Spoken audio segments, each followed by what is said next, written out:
Hi guys, it's me, Ursula Thomas, and of course you know I'm riding along with Jim Thomas. Good morning. and so today is actually a beautiful day, guys. We have been up and about, and I've been doing a little vlogging, so if y'all watch the little vlogging part, y'all kind of know we've been up and out, moving, shaking, all that good stuff. So with that being said, we're going to talk today. Today is our actual talk. Like, I like doing like the vlogging in there, and then I like to have our actual conversations, which I drop every Sunday, guys. So make sure you tune in each Sunday to hear what's the new topic.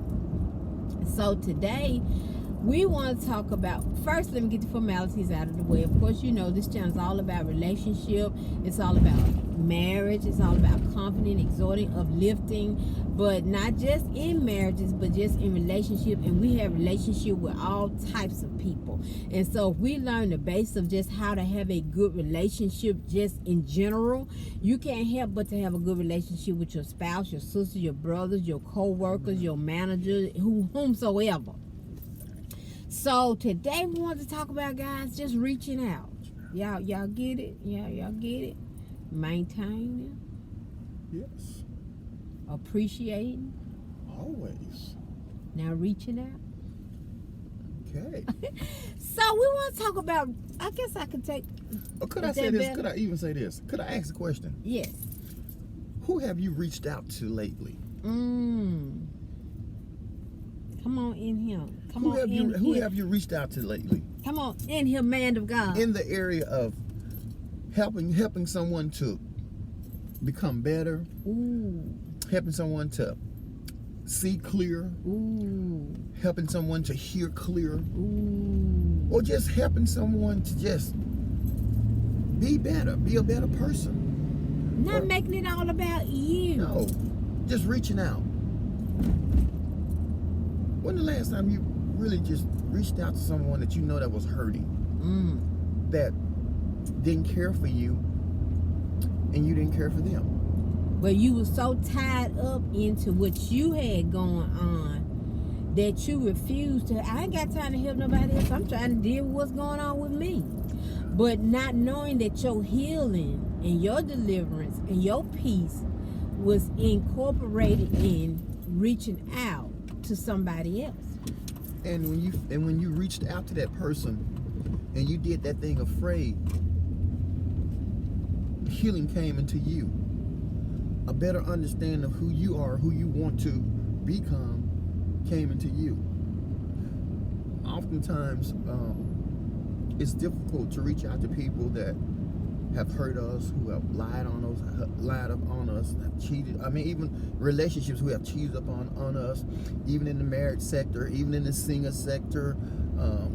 When you're even finding out how to become a friend in a relationship, things happen. And we carry those same mindset to our next relationship or our next friendship. And we see some of the same things that's happening, and we kind of got some viewpoints on that, but we say, hey, it ain't me. To try to reach out in a point of relationship to actually stop someone from actually making a greater mistake. Because see, you have to look at it like this. You can reach out for help in a whole different way. See, we don't look at reaching out, helping others, as actually reaching out, helping ourselves. And see, sometimes when we reach out, we allow ourselves to have a different form of therapy. See, you can reach out to a therapist, or you can reach out of your comfort zone to help somebody else, which brings about therapy to you. So it's good to not make it about yourself, your situation. But when God presents somebody else before you, and you know that you have a word of encouragement, healing, deliverance, and set free for them, which really comes back to you, you have a choice. And sometimes people choose not to do it because they be so in their own little world. Now let me say this. If you know that you are in a place that you're only going to hurt even the more, then no, you got to reach out in a whole different way. Because your goal set is not to bring any pain to anybody, and definitely not to bring any more pain to yourself. So what I mean by that is, if you're going to, you can't help nobody else out of their situation if you throwing fire on gasoline. Now, what I mean by that is, if you are in a fresh place of hurting and you see somebody that's hurting, you can't go to that person, girl, I wouldn't trust him anyway. Girl, I wouldn't, because you're still in that place.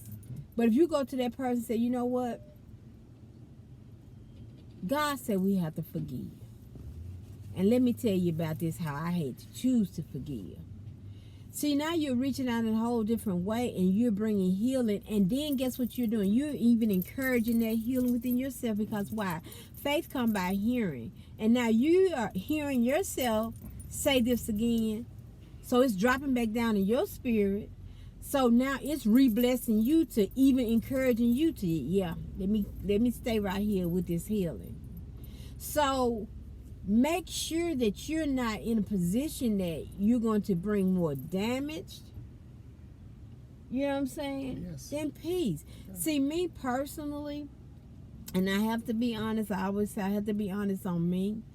I was always the person that I felt bad. Like, what I mean by that is, like, I can't try to help you, because what can I do to help you if I'm in this situation? My husband have always been the opposite. And what I mean by that is, he'll be like, hey, I'm overcoming this. I'm walking through this. Let me help somebody else overcome this and walk through this. Because we are iron sharpen iron. I got to help my brother as my brother helped me. So when I reach out to my brother, I'm helping him. But guess what? He also helping me. Yes. You know what I'm saying? Now, let me say this too. If you are in a place that you know that you are full of hell, you ain't trying to attempt to do anything right. You ain't trying to attempt to live, talk right, act right, nothing right. Don't go messing up somebody else. I watched this lady. She's a vegan. Y'all probably know her name, Tabitha Brown. I absolutely love her personality. And she started this saying, she actually has a t-shirt, and she said, hey, if you don't want to have a good day, or you choose not to go have a good, don't go messing up somebody else's. Mm-hmm. Don't go messing up somebody else. You know, if you are in a place to reach out, you know if you're in a place where you need some reaching out in a whole different way. You need to be the one trying to go get you some therapy. You need to be the one trying to go get you some deliverance and healing in a whole different way. It's a certain mindset you have to be able to really reach out to help somebody else. Mm-hmm. Now, if you depressed, you angry, you're not in a place of wanting to forgive, you're not in the place to try to comfort nobody, uplift nobody, exhort nobody, then you got to reach out in a whole different way. You got to reach out to get you some help. Yes. You got to reach out to some deliverance team if your church had one. You got to go get you some therapy. Mm-hmm. You know what I'm saying? But I'm saying, you know that you are in a space in your head where you know you are walking with God. You know God is delivering you and have delivered you in certain areas. Mm-hmm. And you see that person, and God lay that person on your heart for you to go speak to that person and tell that person your story. Tell that person how you are overcoming and have overcame certain things. Tell that person how you have walked this journey out. Tell this person how you have took day by day, word by word, moment by moment, minute by minute. That's a whole different thing. Yes. You know, when you were saying that, the thing came to me, and I'm just going to be honest with you. Me and God we've had talks like this. and oftentimes in my workplace and stuff, because the team that I'm on, majority of the members are white. And we had a meeting, team meeting, and after that team meeting, there were some things that were said during the meeting. And it really touched me. It touched me in a negative way, because I know life and death lie in the power of the tongue. And the Holy Spirit was speaking to me and said, are you not going to talk to her? And I just thought about that thing. And I'm just going to be honest with you. Now, if it would have been a black sister, my antennas would have went right up. Sisters, wait a minute, hold up now. But it was a white sister. That was my white sister. And as soon as God told me, it said that, I had to go and I had to repent. God, forgive me. Because God is not a respecter of person. He's not a respecter of color. The thing that you're gonna have to do, you're gonna have to change your mannerism up. You may have to change your voice up. You may have to go a different direction to get there. Explain what you mean when you said change your mannerism, because people sometimes when you say that, people think you're saying that you have to be fake, or you have to not be yourself, or not be your authentic self, but you have to be. You know, so explain. Okay, the way I had to change my mannerism up. So after the fact, she went back to her office, and I have an office in the same building. And later on, I went to her office, and I knocked on the door and stuff, and she was on the phone. I said, "Okay, I'll just wait until you get off the phone." And got her permission. I said, "How you doing? You doing okay?" And I, for some reason, it's always been denoted in me that. When it comes to black women, I'm up close. But the majority of white women, they won't receive me up close like that. I have to be all standoffish. I have to talk softer. So when I went to her office, I began to talk softer. I slowed my speech down, and I just asked. I said, "You doing okay?" I said, "Everything going okay?" I said, "I just want to encourage you that." That baby that you have on the inside of you, that's a healthy baby. And the things that you're going through, that you have gone through in your body, your child will not have to go through with that. She's not going to have this. She's not going to have that. And I said, and the reason why is that you will have what you say. And so that's a perfect example. He reached out to her. And then when he reached out to her, that's what he mean about changing up. And now she approached me. She actually will sit beside me at meetings and stuff. And even when we have birthday dinners of people on the team, we decide which restaurant we want to go to. And she flopped right down the side of me, and man, we just started talking. And I said, "Well, you're gonna have a baby shower," and the whole dynamics have changed. And that's the part about reaching out. And God is doing a new thing. God is no respecter of person. And God told me, "Say, hey, if I'm going to use you the way I want to use you, drop that color. Drop the color. And when I tell you to pray for somebody, you pray for somebody." I can't truly tell you the last time I've said something vicious about Donald Trump. Donald Trump can't truly affect me. The thing that hey, I have to take control and do what I have to do, the things that I have control of. And one thing I have control of is my mouth, my identity, my purpose, because I know it. And the only thing I can do to reach out to Donald Trump is just pray for him. He said, pray for those who's in authority over you. That's how you reach out. You may not ever meet Donald Trump. I've never met any of the presidents, but I've always prayed. And when I prayed, I just prayed the will of God. That's a form of reaching out. When you see people that are homeless, you don't know their name. You might even give them a few dollars. But just begin to pray for them. That's how you reach out. So when God, when Jesus himself walked on the earth, he reached out to many people. And especially the ones that were sick. And we got to really get ourselves together in the area of reaching out to people. Because the world right now is so divided. Republicans, Democrats, liberals. But my stance is where God says. He said, love what he loved and hate what he hates. So my thing is that. My thing is this. When you begin to love what God loves and hate what he hates, then you develop a certain way of doing things differently. I don't even talk about racism to the point where I'm beneath someone. I'm a lower class citizen. No, I'm not. So now I interact with my other black counterparts, so I can't go that way. I can't reach out to them like that. Yeah, the white man. No, brother, you're powerful. You're strong. Pick yourself up. I know things may not be equal, but can I be honest with you? But when you look through the eyes of God and you put God's word first in your life, man, it'll propel you so much further. And then you might not actually want what you thought you wanted first. That's another way you can reach out to people. And by telling them the truth, and when you do tell people the truth, sometimes you can't tell people the truth being real nasty.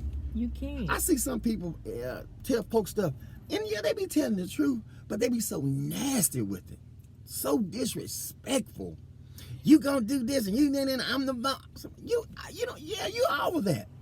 You don't have to tell them that way. And another thing, even with your children, you got to learn how to reach out to your children in a different way, to show them a different way to love.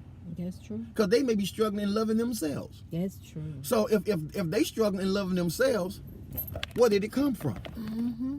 And the day is reaching out. Reach out to your loved one. Reach out to your friends. Reach out for some of the ones that's unlovable. Just reach out. If it's no more than a kind word. And don't be afraid to be the first one to say, I'm sorry. Don't be the first one to speak. Hello, how you doing? And you may not get that. You may not get that thing back. Just speaking to someone is reaching out. Yeah. Good morning. How are you? That's how you reach out. Your voice influences them.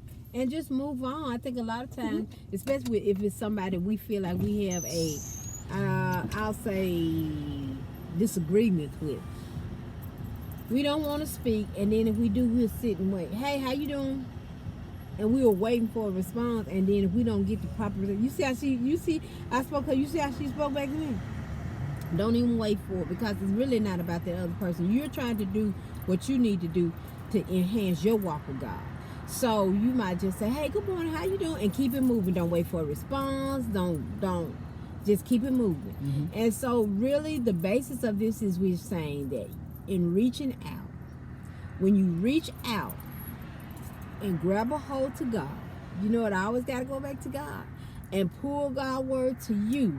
You can take that word that God has blessed you with and reach out to others with that word that God has blessed you with. Because really it's not you reaching out. When you allow God to really move inside of you, it's the God inside of you that's reaching out. Yes. He said, by love and kindness have I drawn you. Yes. How can you draw a person if no love and kindness is in you? You can't reach out to them. So when you are reaching out, you're really allowing the love of God to flow through you. And that's also the strength of God coming in you. Mm-hmm. To reach out and pull that person, not to you, but to God. And that's how you learn in this earth, not only with your spouse, but with others around you. Because we told you that when we said two walk as one, it's nothing but learn to walk in agreement. Yes. So that's how you learn to walk in agreement with others. Okay, guys, so we hope you have enjoyed this. Until next time, next Sunday, don't forget, like, share, subscribe, leave a comment, hit that notification button, and share. If y'all like our content, let us know. Okay? Bye. Until next time. Bye-bye.